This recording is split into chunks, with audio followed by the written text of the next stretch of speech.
Alright, so we're going to talk about what's called the F-test for equality of variances. So let's do an example. Suppose xi is from a normal population with mean mu x and variance sigma x squared, and yi is from a normal population with mean y, mu y, and variance sigma y squared, and let's assume they're independent. So suppose x has sample size 5 and sample standard deviations 2, and y has sample size 9 and sample standard deviation is 6. So we look at their sample standard deviations, as y has larger sample standard deviation, so we want to prove that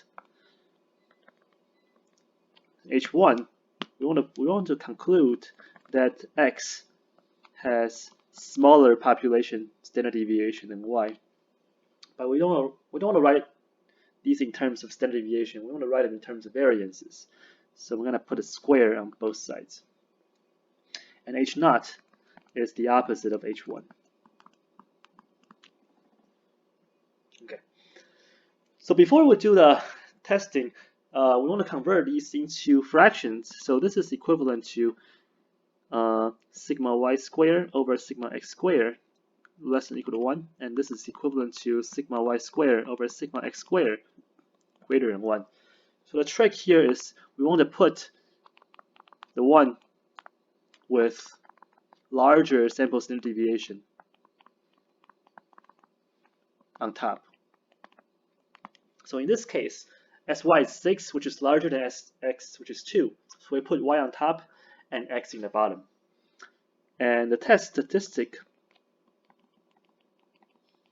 is the sample variance of y divided by the sample variance of x. So this is 6 squared over 2 squared, so it's 9.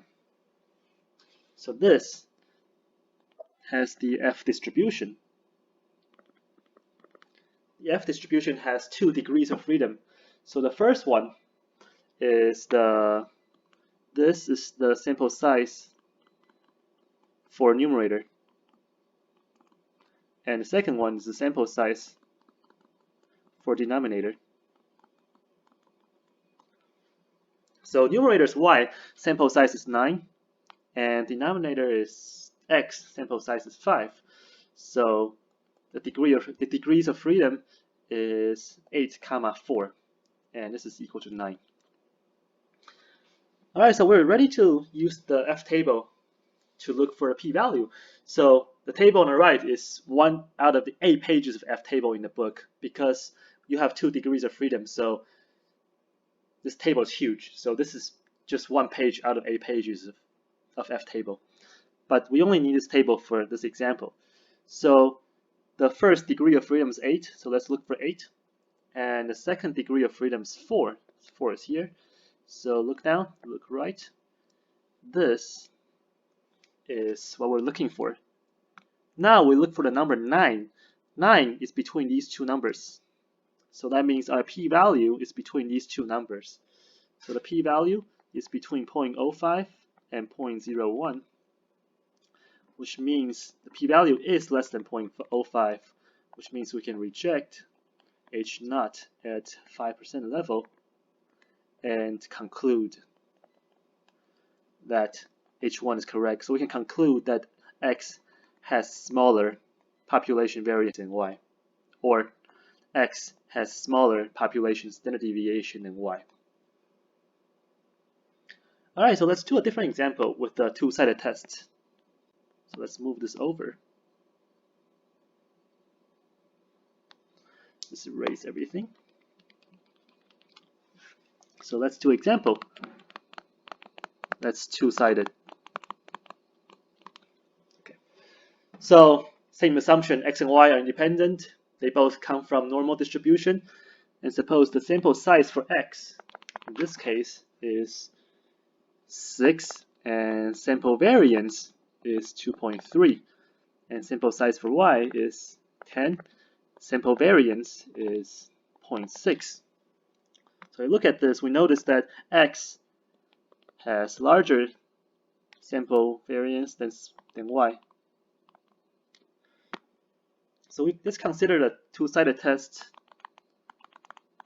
We want to conclude that x and y have different population standard deviation or population variances. So h0 is the opposite of h1. So we want to convert this into fractions. Remember, we put the 1 with the higher sample variance on top. So this is equivalent to sigma x squared over sigma y squared equal to 1. And this is equivalent to sigma x squared over sigma y squared not equal to 1. So same thing, larger on top and then smaller on the bottom. Okay, so the test statistic is sx squared over sy squared. So this is 2.3 over 0.6. And if you use a calculator, this is equal to 3.83. And this thing is f, two numbers. So the top one is x. X has sample size 6. So the first degree of freedom is 6 minus 1, which is 5. And y is in the bottom. Y has sample size 10. So the second degree of freedom is 9. So 9 is equal to 3.83. So the first degree of freedom is 5. Second degree of freedom is 9. So let's look down, look right. This is what we're looking for. Now, the number 3.83 is between these two numbers. So that means these two numbers are the one we're looking for. But because this is the two-sided test, so P is between 0.05 and 0.01 times 2. So P is between 0.1 and 0.02. So we don't know. It's possible, but we don't know. According to the table, we don't know for sure that P is less than 0.05. So we cannot make a conclusion. So we can't reject H0 at this level, and we can't make a conclusion. All right, so that's it for section 6.11.